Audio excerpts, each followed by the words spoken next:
दोस्तों नमस्कार। आज के जीके क्लास में आप सभी का बहुत बहुत स्वागत है।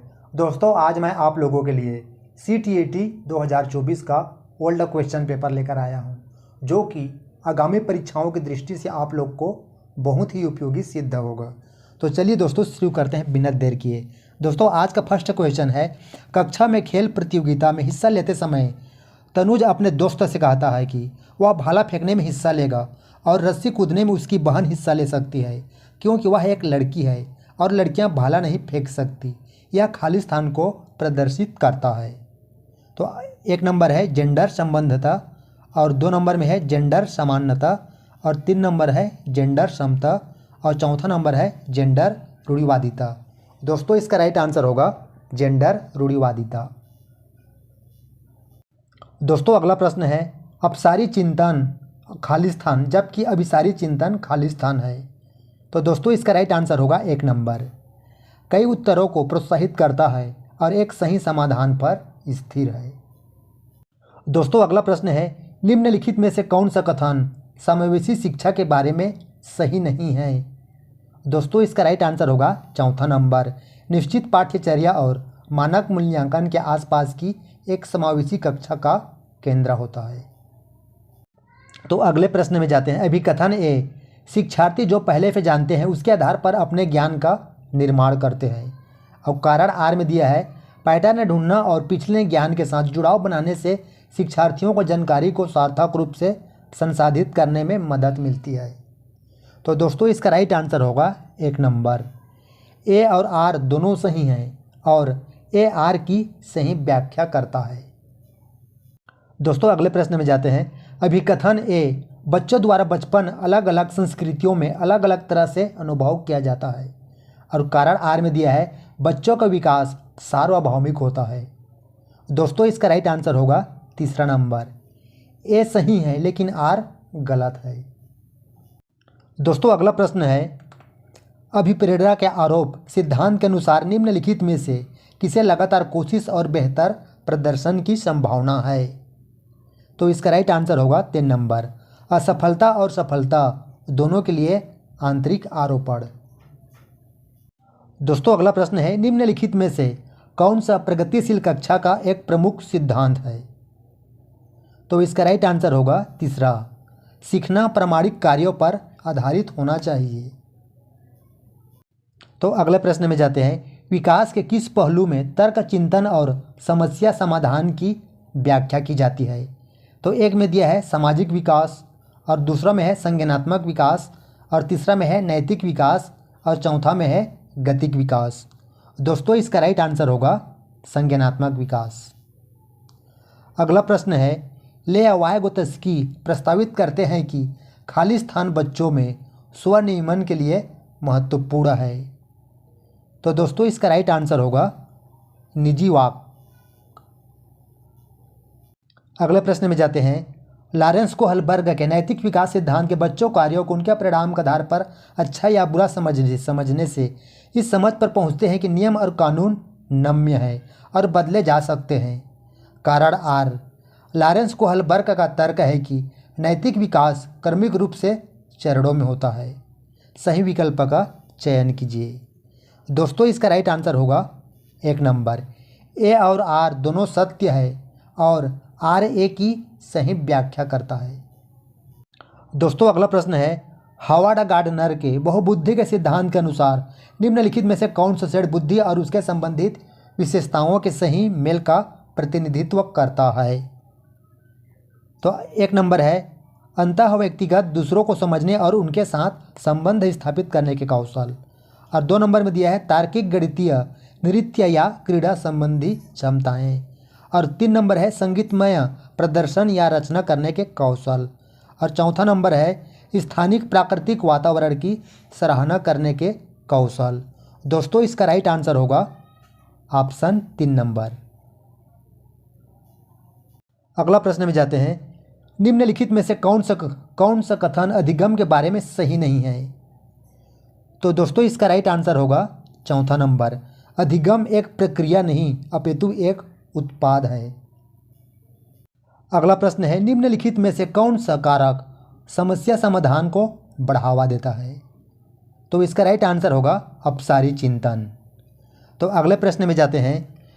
कोहलबर्ग के नैतिक विकास सिद्धांत के अनुसार किस स्तर पर बच्चे आत्म केंद्रित होते हैं और किसी कार्य को करने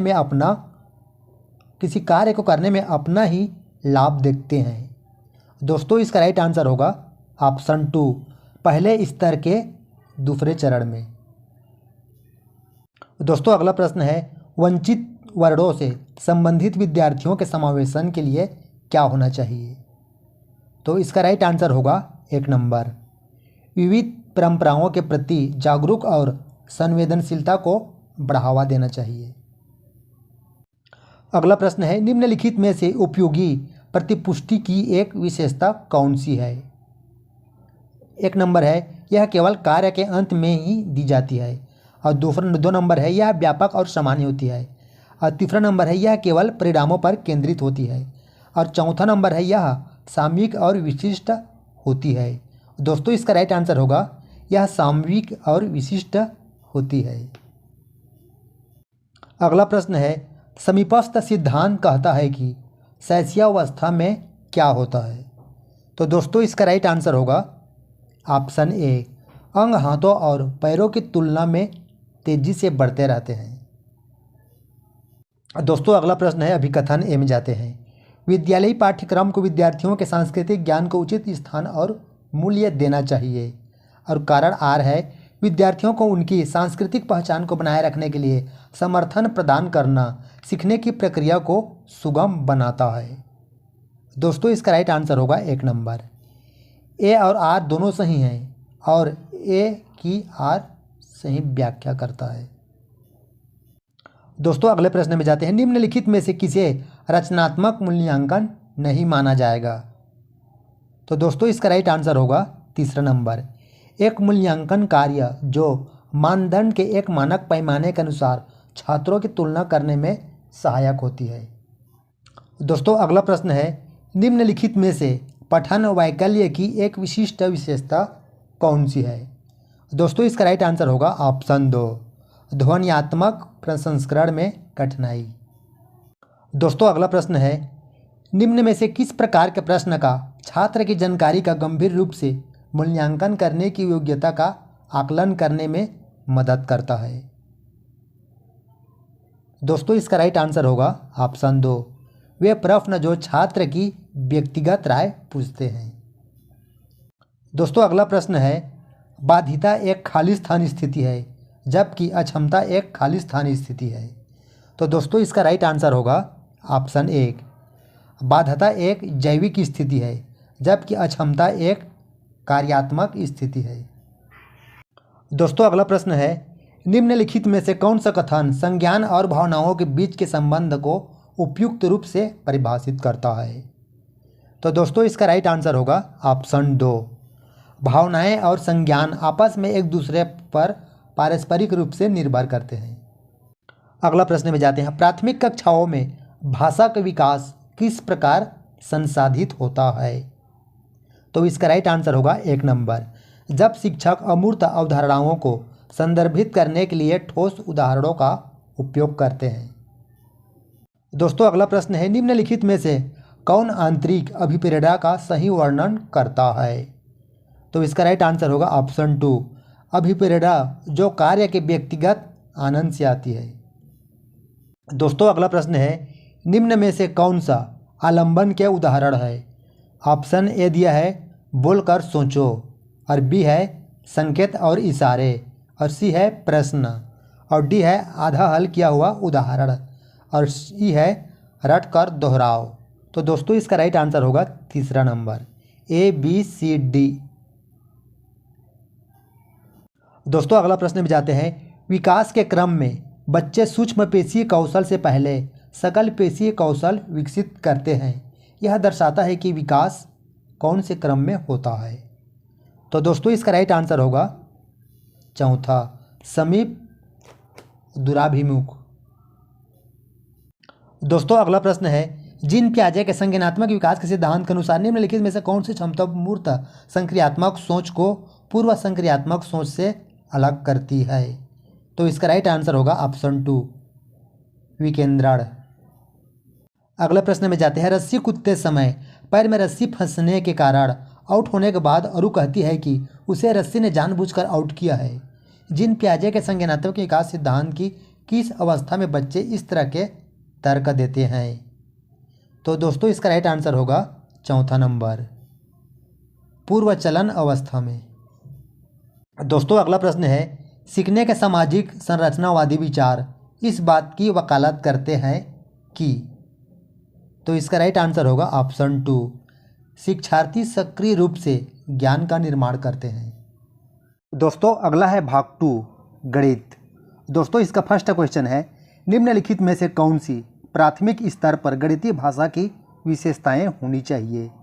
तो ऑप्शन ए दिया है यह सटीक होनी चाहिए, और ऑप्शन बी में है यह स्पष्ट होनी चाहिए ताकि यह विषय में खुलापन जोड़ सके, और सी दिया है बच्चे के दैनिक जीवन में उपयोग की जाने वाली भाषा के माध्यम से इसे प्रबलित किया जाना चाहिए, और ऑप्शन डी है यह अत्यधिक प्राविधिक होनी चाहिए क्योंकि इसमें विद्यार्थियों की गणित में सही संप्रेषण करने में सहायता मिलेगी।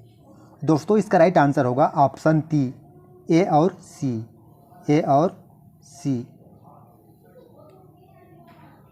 दोस्तों अगले प्रश्न में जाते हैं। कक्षा 3 के एक विद्यार्थी ने 26 गुणित 5 को इस प्रकार हल किया। निम्नलिखित में से क्या दोहराना इस भ्रांति को सुधारने के लिए सबसे उपयुक्त तरीका होगा? तो ऑप्शन ए दिया है एक अंक की एक अंक से गुणा, और ऑप्शन 2 में है पुनर्समूहीकरण की अवधारणा, और ऑप्शन 3 है पहाड़ों का प्रत्यास्मरण, और ऑप्शन 4 है एकाएकी संगति। दोस्तों इसका राइट आंसर होगा ऑप्शन 2, पुनर्समीकरण की अवधारणा। अगला प्रश्न है, एक संख्या में 8 जोड़ दिया जाए तो वह दुगुनी हो जाती है, वह संख्या क्या होगी? दोस्तों इसका राइट आंसर होगा 8।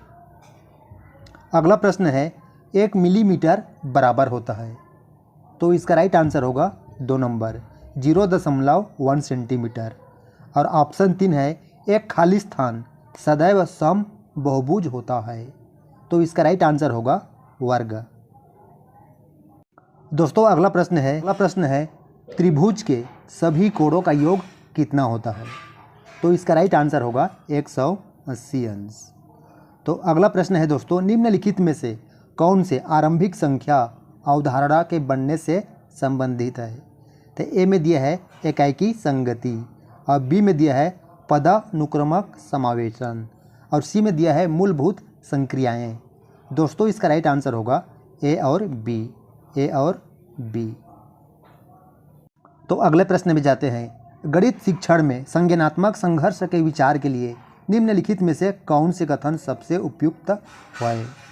तो ऑप्शन ए में दिया है संज्ञानात्मक संघर्ष के प्रति बच्चों को सुगम्य बनाने के लिए शिक्षक के विचारपूर्ण प्रयासों से उनकी गणितीय समझ को बढ़ावा मिल सकता है, और बी में दिया है यह बच्चों में गणितीय समझ को बढ़ावा देने के लिए प्रभावी नहीं है, और सी में दिया है संज्ञानात्मक संघर्ष से बचना चाहिए क्योंकि इससे बच्चे भ्रमित हो जाते हैं। दोस्तों इसका राइट आंसर होगा केवल ए। एक शिक्षिका यह सुनिश्चित करती है कि उसके द्वारा बनाया गया टेस्ट उस टेस्ट के उद्देश्यों एवं कसौटी को पूरा करते हैं, तब मूल्यांकन के किस पक्ष का उपयोग किया गया है? दोस्तों इसका राइट आंसर होगा ऑप्शन ए, वैधता। तो अगला प्रश्न है 25,454 प्राप्त करने के लिए 9,909, 9,099 और 9,009 के योग में क्या घटाना होगा? दोस्तों इसका राइट आंसर होगा ऑप्शन 4, 2,563। दोस्तों अगला प्रश्न है, निम्नलिखित कथनों में से कौन सा कथन सही है? एक नंबर है एक अभाज्य संख्या है, और 2 नंबर में है एक भाज्य संख्या है, और 3 नंबर में है ये दोनों है, एक भाज्य है और अभाज्य संख्या है, और चौथा नंबर में है एक न तो अभाज्य है और न ही भाज्य है। दोस्तों इसका राइट आंसर होगा चौथा नंबर, एक न तो अभाज्य है और न ही भाज्य है। दोस्तों अगला प्रश्न है 1, 8, 27, 64, 125, तो अगले 2 पद क्या होंगे? दोस्तों इसका राइट आंसर होगा 216 और 343। तो अगले प्रश्न में जाते हैं। निम्नलिखित में से कौन सा कथन गणितीय अधिगम को प्रोत्साहित करने के लिए सबसे कम उपयुक्त है? दोस्तों इसका राइट आंसर होगा चौथा नंबर, अंतर्ज्ञान को हतोत्साहित करना चाहिए क्योंकि यह गणितीय विचारों को विकसित करने में बाधा डालता है। दोस्तों अगला प्रश्न है 25.3 गुणित 5 माइनस 35 भागित 5 माइनस 3 गुणित 18.5 का मान क्या होगा? तो दोस्तों इसका राइट आंसर होगा ऑप्शन 2 64.0। तो अगले प्रश्न में जाते हैं। राष्ट्रीय शिक्षा नीति 2020 के अनुसार शिक्षार्थियों का आकलन खाली स्थान को शामिल करता है। तो दोस्तों इसका राइट आंसर होगा 2 नंबर, संज्ञानात्मक, भावात्मक और मनोज्ञात्मक आयाम। दोस्तों अगला प्रश्न है। किसी स्थान O से आरंभ करके एक मेंढक 3 कदम और एक खरगोश 7 कदम की छलांग लगाते हैं। निम्न में से कदम पर वे दोनों एक साथ छलांग लगाएंगे। तो दोस्तों इसका राइट आंसर होगा तीसरा नंबर 378। दोस्तों अगला प्रश्न है। निम्नलिखित में से किसकी लागत सबसे कम है?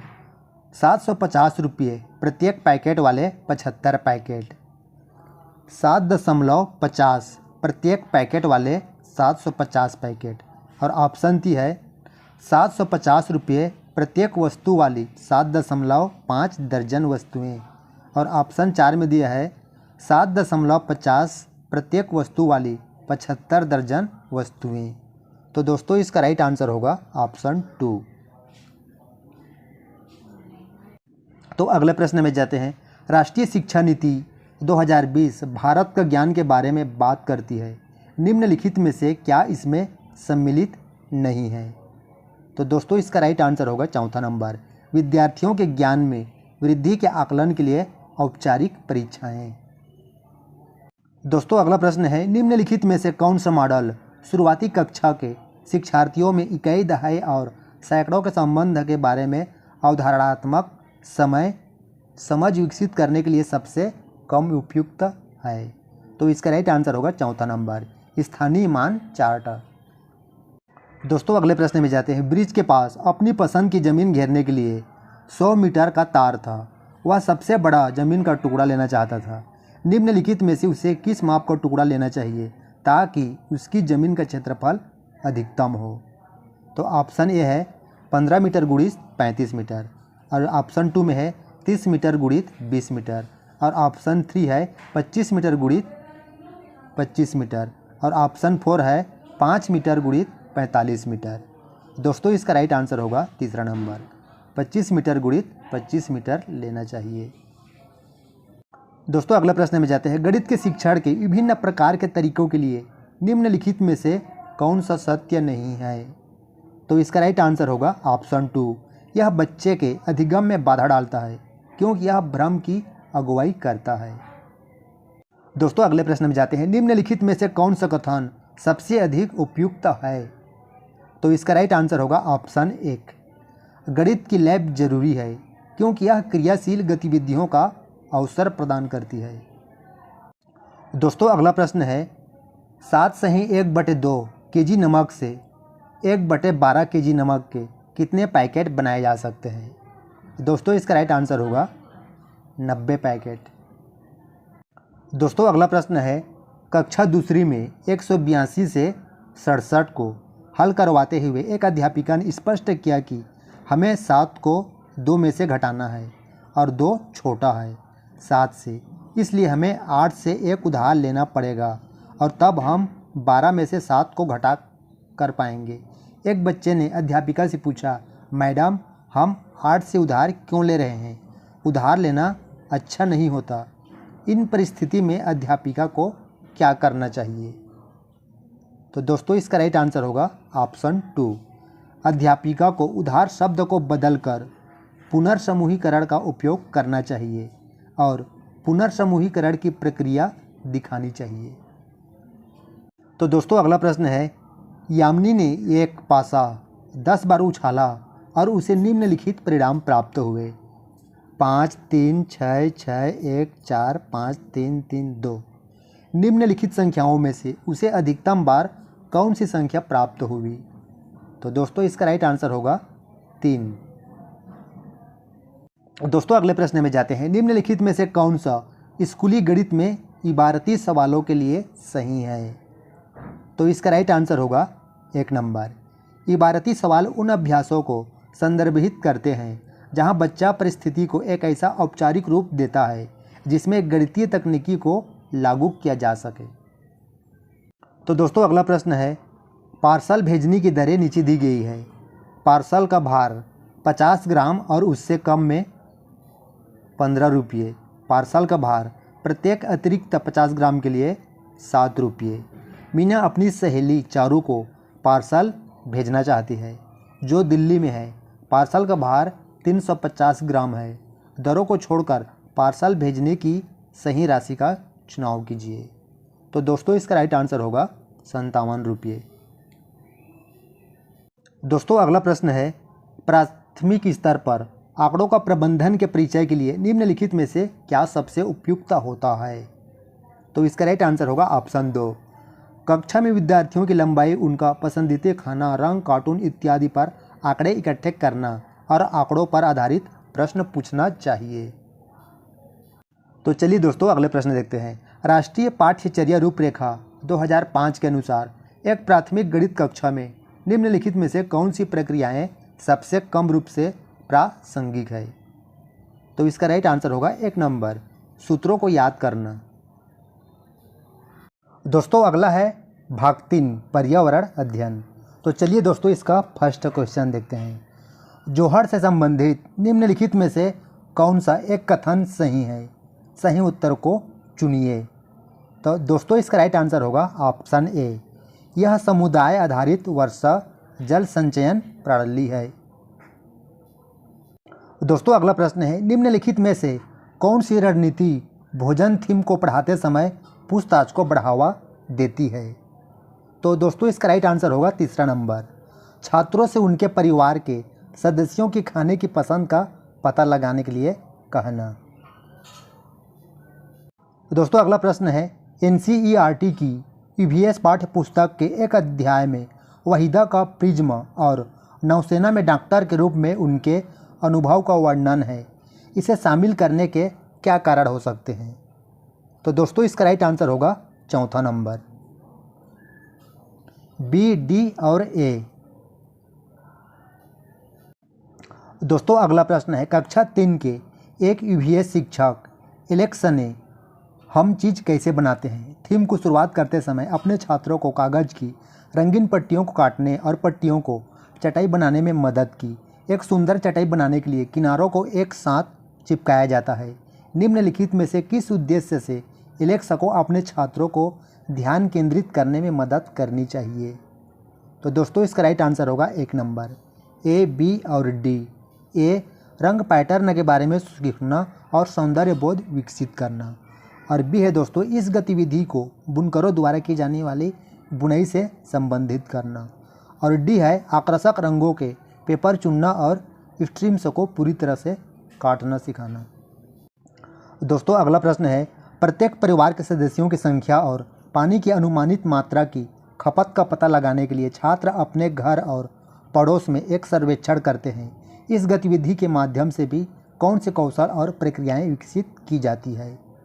तो ऑप्शन ए है प्रश्न पूछना, प्रयोग करना, पर्यावरण के प्रति संवेदनशीलता, और ऑप्शन 2 में है पूछताछ, परिणाम निकालना और अभिव्यक्ति करना, और 3 नंबर है परिकल्पना, परिणाम निकालना और अभिव्यक्ति, और 4था नंबर है अनुमान, प्रयोग और अवलोकन।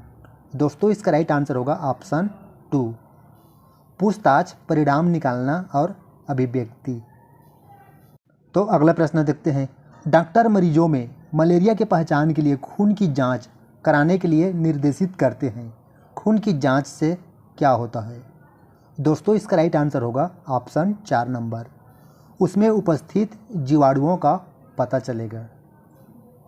दोस्तों अगला प्रश्न है, मधुमक्खियों के छत्तों के बारे में नीचे दिए गए कथनों पर विचार कीजिए। तो इसका राइट आंसर होगा ए और डी। ए में दिया है मधुमक्खियाँ शहद के छत्तों में रहती है। हर छत्ते में एक रानी मक्खी होती है जो अंडे देती है। और डी है श्रमिक मक्खी शहद के लिए रस की खोज के लिए लीची के फूलों के चारों ओर चक्कर लगाते हैं। दोस्तों अगला प्रश्न में जाते हैं। ईवीएस की पाठ्य पुस्तकों को विद्यार्थी स्कूल के जीवन को उनके बाहर के जीवन में जोड़ने की एनसीएफ 2005 को सिफारिश की प्रतिबिंबित करना चाहिए। इसका अर्थ क्या है? तो इसका राइट आंसर होगा तीसरा नंबर। पाठ्य पुस्तकें विद्यार्थियों को उनके आसपास के सभी स्रोतों के माध्यम से ज्ञान का निर्माण करने में सहायता करती है। दोस्तों अगला प्रश्न है। पक्षियों का अध्ययन करने वालों ने यह प्रेक्षण किया कि पक्षियों की एक विशेष प्रजाति में नर पक्षी अपने अपने घोंसले बनाते हैं। मादा पक्षी उन सभी घोंसलों को देखती है, उनमें से उसे जो सबसे अच्छा लगता है उसमें ही वह अंडा देने का निश्चय करती है। इस पक्षी का नाम क्या है? तो दोस्तों इसका राइट आंसर होगा दूसरा नंबर, व्यूअर पक्षी। दोस्तों अगला प्रश्न है। निम्नलिखित कथन ए तथा कथन बी को ध्यान से पढ़े तथा सही विकल्प का चुनाव करें। तो ऑप्शन ए में दिया है लगभग 4700 वर्ष पूर्व सिंधु तथा इसकी सहायक नदियों के किनारे कुछ आरंभिक नगर फले फूले। और ऑप्शन बी में दिया है गंगा तथा इसकी सहायक नदियों के किनारे नगरों का विकास लगभग 1500 वर्ष पूर्व हुआ। दोस्तों इसका राइट आंसर होगा ऑप्शन 3। ए सही है किंतु बी गलत है। दोस्तों अगला प्रश्न है। निम्नलिखित में से कौन बाल केंद्रित रणनीतियों को सबसे अच्छा दर्शाता है? ऑप्शन ए है चर्चा, और ऑप्शन बी में है प्रदर्शन, और ऑप्शन सी है व्याख्यान, और ऑप्शन डी है सर्वेक्षण। दोस्तों इसका राइट आंसर होगा ए और डी, चर्चा और सर्वेक्षण।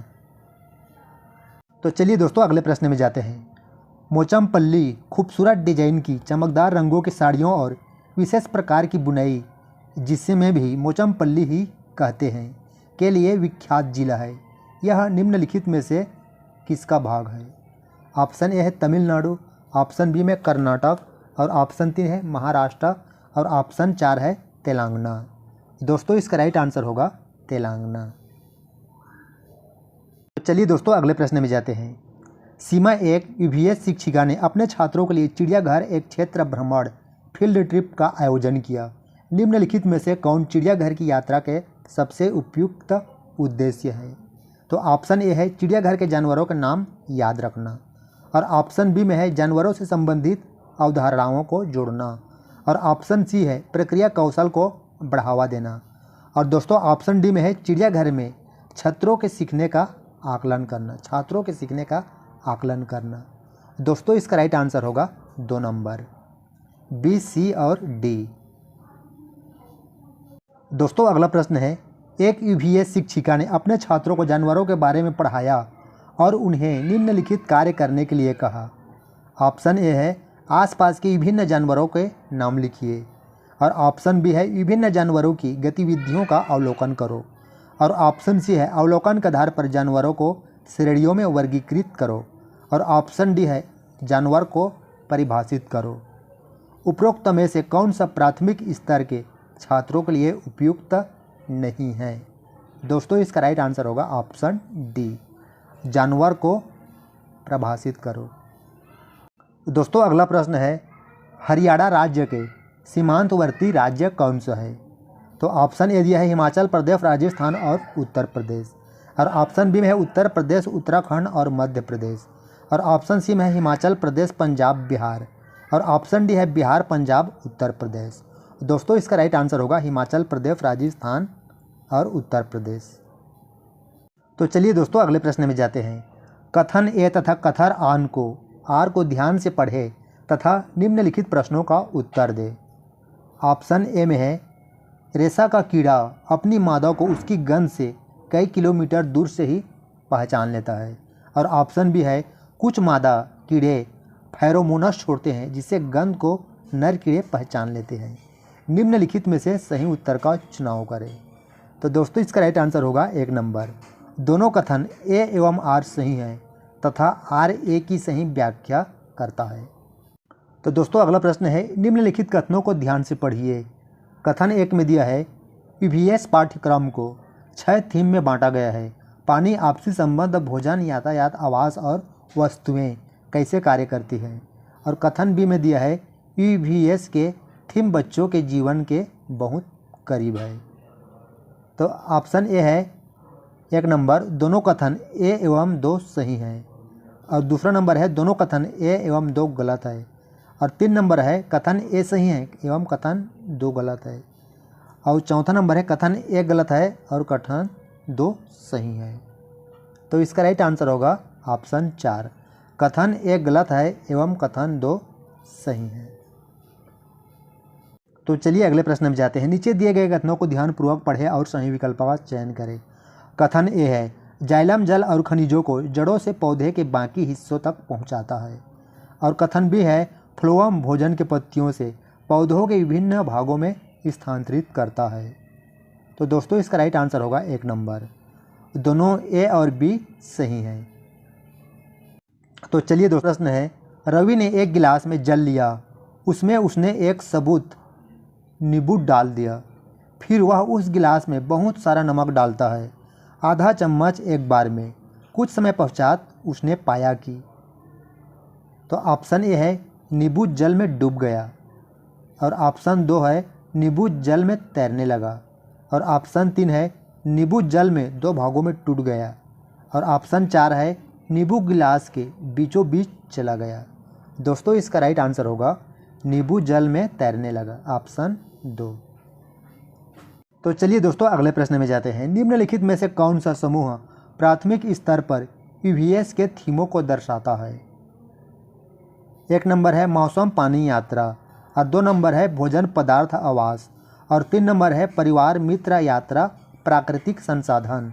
और चौथा नंबर है आवास, यात्रा, चीज़ें जो हम बनाते हैं और हम करते हैं। तो इसका राइट आंसर होगा चौथा नंबर, आवास, यात्रा, चीज़ें जो हम बनाते हैं और करते हैं। अगला प्रश्न है अल बिरूनी के बारे में निम्नलिखित कथनों में से कौन सा एक कथन सही नहीं है। सही उत्तर का चयन कीजिए। तो इसका राइट आंसर होगा तीसरा नंबर, उसने भारत के उस समय के तालाबों के बारे में कुछ भी नहीं लिखा है। दोस्तों अगला प्रश्न है नीचे दिए गए कथन ए और बी का विचार कीजिए। कथन ए में दिया है बोरा असम में उपयोग की जाने वाली धान का एक सामान्य प्रकार है। और कथन बी में दिया है धान की खेती चिकनी मिट्टी से अच्छी होती है एवं फसल को प्रचुर मात्रा में पानी चाहिए। निम्नलिखित में से सही कोड को चुनिए। दोस्तों इसका सही कोड होगा 1 नंबर, ए और बी दोनों सही हैं। तो दोस्तों अगला प्रश्न है उस वस्तु का द्रव्यमान ज्ञात करिए जिसका घनत्व 12 ग्राम मिलीलीटर है तथा आयतन 3 मिलीलीटर है।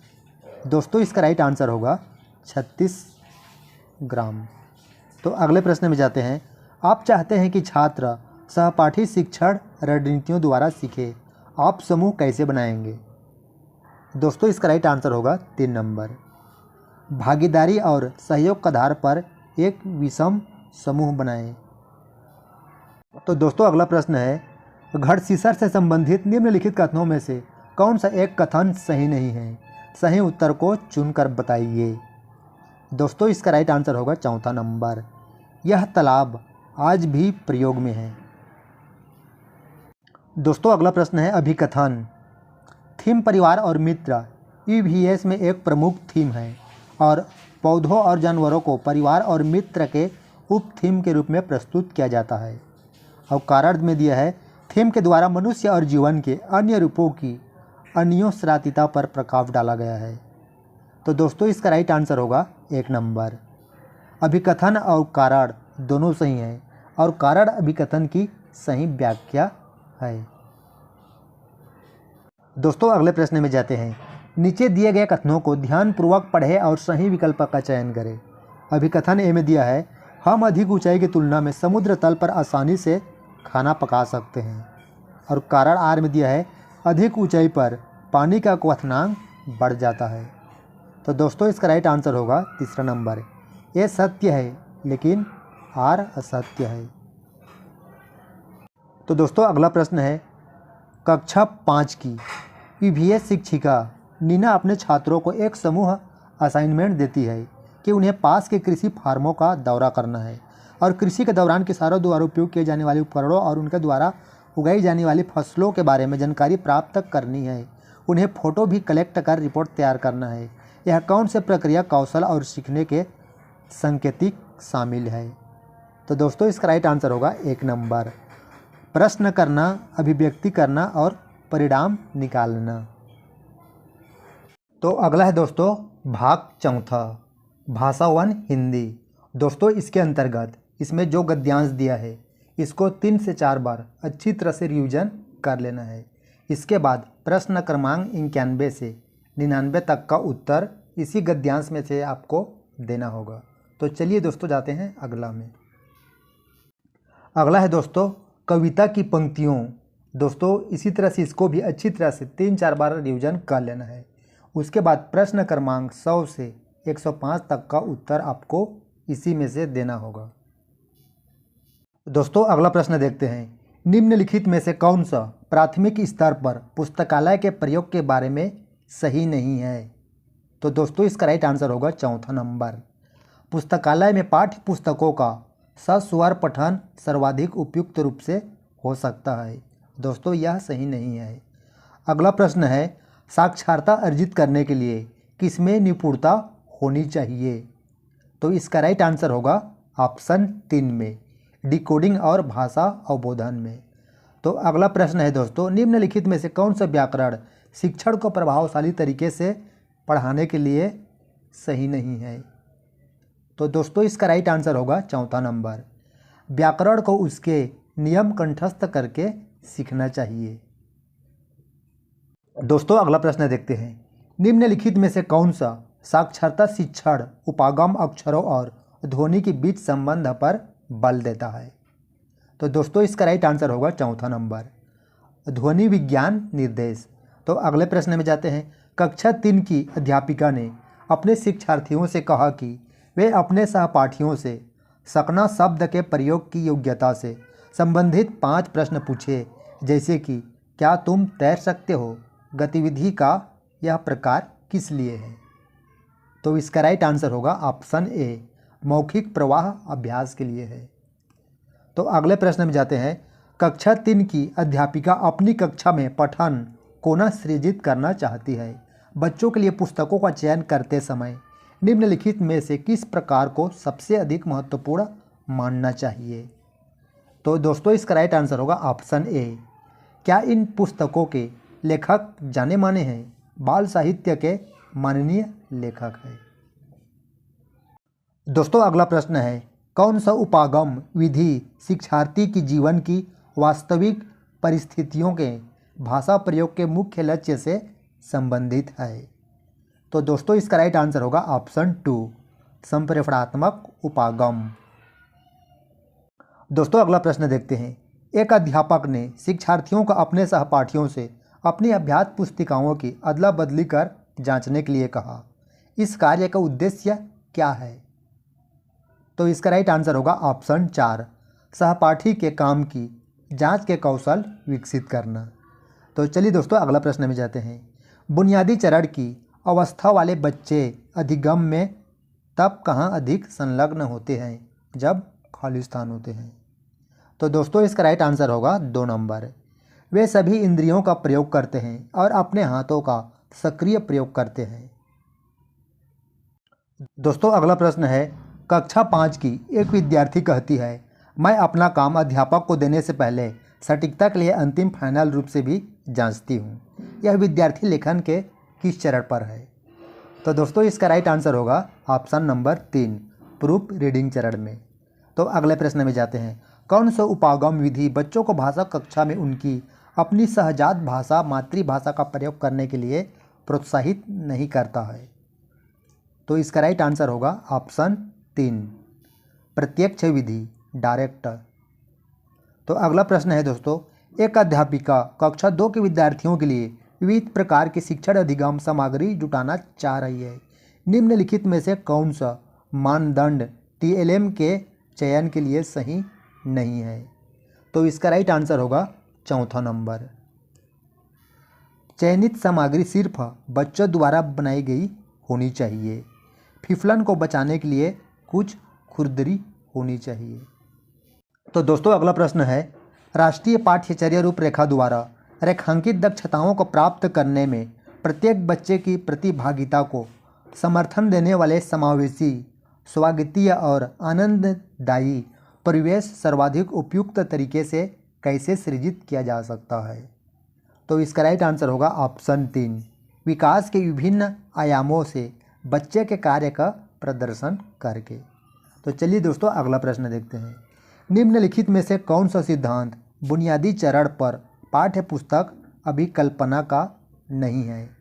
तो इसका राइट आंसर होगा मूर्त सिद्धांत, ऑप्शन 3। दोस्तों अगला है भाग 4, भाषा सेकेंड। दोस्तों ये भी गद्यांश वाला है, इसको भी अच्छी तरह से 3-4 बार रिवीजन कर लेना है।